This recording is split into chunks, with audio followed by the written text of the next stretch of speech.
Hello students, welcome again. आज की अपनी इस क्लास में हम मीडियम एक्सेस कंट्रोल प्रोटोकॉल में पढ़ेंगे स्लॉटेड अलोहा। हमने अपने प्रीवियस वीडियो में प्योर अलोहा को डिटेल में डिस्कस किया है और उसी का नेक्स्ट स्टेप जो है वो आपका स्लॉटेड अलोहा है कि कैसे हमारी जो ट्रांसमिशन एफिशिएंसी अलोहा में केवल 18% थी उसको हम इंक्रीज़ कर सकें।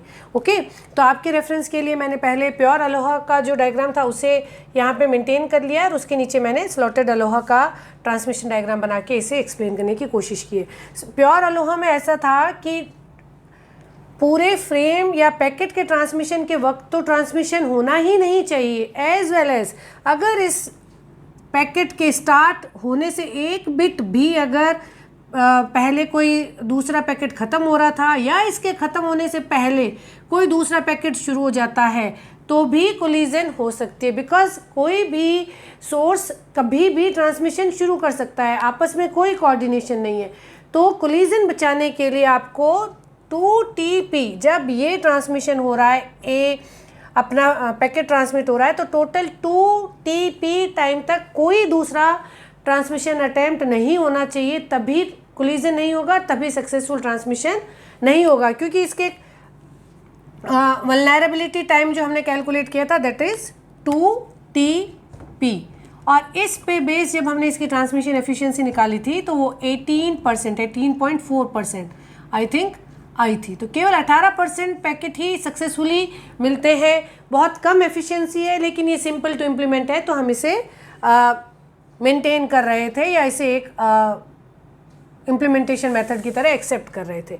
तो इसका जो सॉल्यूशन है वो ऐसा हो सकता है कि हम किसी भी सोर्स को कभी भी ट्रांसमिशन शुरू करने की परमिशन ना देके अगर हम प्री डिसाइडेड स्लॉट्स रख लें, स्लॉटेड अलोहा मतलब हम पहले कैलकुलेट कर लें कि एक पैकेट को पूरा ट्रांसमिट होने में कितना टाइम लगेगा, फिर हम टाइम फिक्स कर दें ताकि ये जो केवल एक बिट के ओवरलैप करने से कोलिजन हो रहा था, फर्स्ट और लास्ट बिट, इसकी एक बिट रह गई थी ट्रांसमिट होने से पहले और उससे पहले दूसरा अटेम्प्ट हो गया तो भी कोलिजन हो गया, या इसके स्टार्ट होने से पहले दूसरा एंड हो रहा था तो भी कोलिजन हो गया।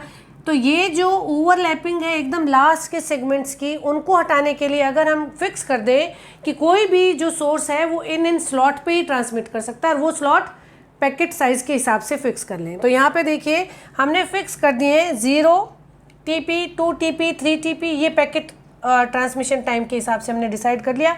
अब इसी इंटरवल पे, इसी इंस्टेंट पे कोई पैकेट शुरू हो सकता है, तो या अगर दो पैकेट एक साथ होंगे तो या तो कंप्लीट कोलिजन होगा या सक्सेसफुल ट्रांसमिशन होगा। तो यहाँ देखिए कि पैकेट भी ट्रांसमिट हुआ और पूरे TP टाइम तक ये ट्रांसमिट हुआ। इसने शुरू किया और किसी और सोर्स ने कोई पैकेट नहीं भेजा है तो सक्सेसफुल ट्रांसमिशन 9, ये आपका हो गया एक सक्सेसफुल ट्रांसमिशन। अब पैकेट ए ने TP टाइम के बाद ए पैकेट आया मीडियम पे और उसी वक्त C भी आया तो आप इसे कोलिजन डिक्लेयर कर देंगे। लेकिन अब आपका ये जो टेल पॉइंट पे जो आपका या एकदम स्टार्टिंग पॉइंट पे जो आपके कोलिजन हो रहे थे, या तो पूरी कोलिजन या नो कोलिजन, पूरे के पूरे फ्रेम ओवरलैप होंगे या कोई फ्रेम ओवरलैप नहीं होगा। तो इस तरीके से जब आप ये एक प्रोसीजर या एक रूल आप उसमें इम्प्लीमेंट कर देते हैं तो आपने थोड़ा सा एक एल्गोरिदम में मॉडिफिकेशन किया, यू डिसाइडेड द स्लॉट्स। यहाँ पे तो आपने सिंपली सबको रैंडमली, आप इसको ऐसे देख सकते हैं कि कोई भी बिना किसी ट्रैफिक रूल को फॉलो करते हुए सभी व्हीकल्स अलाउड हैं एक जगह से दूसरी जगह पे जाने के लिए। कोई आपको सिंगल लेन, डबल लेन या राइट और लेफ़्ट, आपने कोई रूल नहीं रखे कि इस डायरेक्शन में जाने वाले लेफ़्ट में रहेंगे, इधर से जाने वाले राइट में रहेंगे। तो बस कोई आपको उसके लिए ट्रैफिक पुलिस वाला नहीं इम्प्लीमेंट करना पड़ेगा, जिसको जब मर्जी आए तब वो जा रहे हैं। तो simple to implement, but congestion बहुत होगा, बहुत आपको ट्रैफिक जैम मिलेगा और एफिशिएंसी कम हो जाएगी। तो सिंपल रहेगा, एफिशिएंसी कम हो जाएगी। आप रूल बना दीजिए कि ये इस स्लॉट पे ही आप इस पॉइंट से इस पॉइंट के बीच में अपनी गाड़ी स्टार्ट करके जा सकते हैं। तो आपने जैसे ही स्टार्ट और ऑफ होने के ड्यूरेशन तय किए वैसे ही आपके जो ट्रैफिक जैम की कंडीशन है वो कम हो गई, सिंपली। ठीक है, तो जनरली जैसे हम अपने डेली लाइफ के ट्रैफिक को समझते हैं उसी तरीके से डेटा ट्रैफिक भी अपने मीडियम पे एग्जिस्ट करता है और उसको भी मैनेजमेंट के अलग अलग प्रोसीजर्स हैं। तो इस कंजेशन को या इस कोलिजन को रोकने के लिए हमने कहा कि केवल स्लॉट्स फिक्स कर दीजिए, उसी स्लॉट पे तय होगा। अब आपका वल्नरेबल टाइम जो है वो TP हो गया। जब ये ट्रांसमिट कर रहा है उस वक्त कोई दूसरा अटेम्प्ट नहीं आना चाहिए। तो आपने वल्नरेबल टाइम कम कर दिया। अब वल्नरेबल टाइम कम कर दिया तो चांसेस ऑफ कोलिजन कम हो गए, और चांसेस ऑफ कोलिजन कम हो गई तो एफिशिएंसी बढ़ जानी चाहिए। तो ये तो हुआ आपका स्लॉटर्ड अलोहा का सिंपल सा एक्सप्लेनेशन, बहुत छोटा है। अगर अलोहा समझ में आ जाता है तो स्लॉटर्ड अलोहा बहुत कम टाइम लेता है। अब कैलकुलेशन कर लेते हैं, throughput calculation for slaughtered Aloha. तो ये हमारा स्टैंडर्ड था, probability of K attempt. Okay, if lambda is the packet rate, T is the observation time and number of K attempt during the observation time अगर थे तो ये probability रहती है। Throughput is G into P0। P0 is probability of no collision. Total packets transmitted into probability of no collision will give you the throughput. Successful transmission divided by total transmission. यही था ना। तो अगर आप इसको calculate करें, P0 इस case में कैलकुलेट करेंगे तो हमारा जो ऑब्जर्वेशन टाइम है, ये हमारा ऑब्जर्वेशन टाइम जो था ये आपका अब TP हो गया है। ठीक है, तो e raise to power minus lambda t को हमने g लिखा था माइनस g। ओके, और lambda to power 0 upon factorial 0। तो ये आपका 1, ये भी 1, तो e raise to power minus g।